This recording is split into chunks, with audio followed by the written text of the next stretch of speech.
Hello and welcome to episode 25 of the Neon 1000, my continuing exploration of this book, given away with Neon magazine in the late 90s. This isn't a dramatic costume change. When I make these videos, I make a bunch of notes, all the points I want to kind of cover about the film or films I'm talking about, but I largely freewheel, so there's no real script, I just sort of make up as I go along. So inevitably I miss out things that I wanted to say. So it's only when basically going back and editing it that I realise I've missed out bits.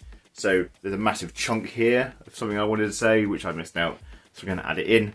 So we're actually going to be looking at two films today. One is The Big Dollhouse from 1971, which was number 65 in the book under the blaxploitation category. The other is Women in Cages from 1971. The Big Dollhouse was made in 1971, although the book does list it as 1974. But the more you look through the book, the more you look into it, there are quite a few mistakes like that. Just the way that a few dates are wrong, some of the descriptions are a bit wrong. For instance, when I did the episode about the Sweeney, they were largely talking about the TV show and not the film. So, yeah. I mean, there's a lot of pages, a lot of films included, so you can't imagine that they spent a lot of time researching it. And this was in the days before the internet, really. I mean, very, very early internet anyway. The Big Dollhouse was directed by Jack Hill, who would later direct other blaxploitation movies such as Coffee and Foxy Brown, both starring Pam Grier. It was produced by Cirio H. Santiago, who also directed TNT Jackson and Savage, which both appear on the blaxploitation list in the book. And it was executive produced by B-movie god Roger Corman. In The Big Dollhouse, Judith Brown kills her husband, ends up in a Filipino jail. Luckily, most of her cellmates are American, including Roberta Collins and Pam Grier. There is also a token local and a heroin addict. The prison is run by a sadistic warden who appears to be German, but is never really confirmed, who also tortures the inmates while this masked figure watches on, who later turns out to possibly also be German for some reason.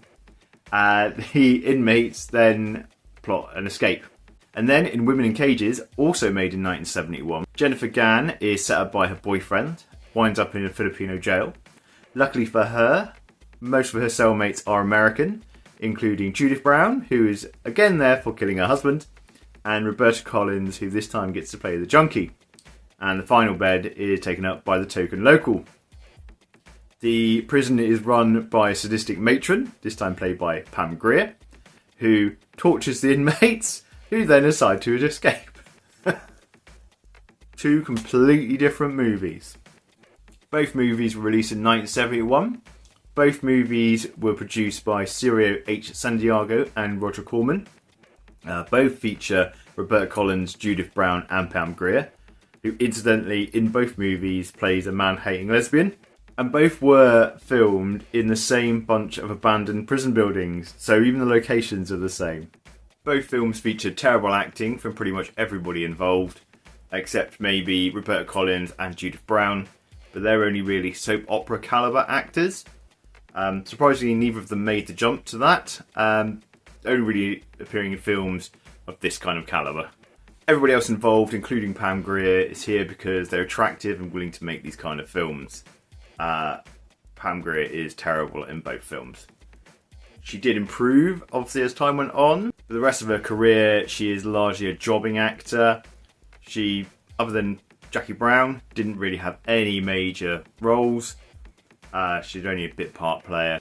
Women in Cages is the better of the two movies. The Big Dollhouse is the more fun, light-hearted of the two, as well as the nudity and girl-on-girl action. You have a food fight in the cafeteria, plenty of shower scenes, and mud wrestling. But they've also got more cellmates, which gives all the characters less screen time. So you don't really invest in them as much. So when it all unravels at the end, you're obviously not as invested in the characters. Women in Cages, though, is a bit more serious, a bit darker, harsher. there isn't really those comedic moments. There are less characters in Women in Cages, so there are only 5 cellmates rather than 6. You haven't got Sid Haig and his mate keep coming into the prison to sell their goods, which you do have in the Big Dollhouse. You don't have the prison physician, who was quite prominent in the Big Dollhouse, or the warden. The warden in Women in Cages only appears briefly. The prison seems to largely be run by Pam Grier. It does mean you actually spend a lot more time with the characters and you're much more invested in them. Neither film ends well for the people involved, but Women in Cages has a much harsher ending, and partly that is because you've invested more time in the characters. But yeah, neither movie's great, to be honest. But I would give both films 2 stars, but Women in Cages is definitely the better of the 2 films. The recommendations for this one were quite difficult, because obviously one of the films I could possibly have suggested you watch after the Big Dollhouse would have been Women in Cages. But I've covered that in the rest of the video, because they are basically the same movie. Firstly, you could watch Jackie Brown, which is pretty much Pam Grier's best movie, particularly of her in a starring role. Tarantino actually said while he was adapting the book Jackie Brown is based on, he had Pam Grier in mind for the title character. So there you go. And then you could also watch Coffee or Foxy Brown, Pam Grier at her blaxploitation best. And after that, I kind of run dry a little bit, because the best women's prison drama is Orange is the New Black, but that's a TV show, so could watch that if you want. Take a while.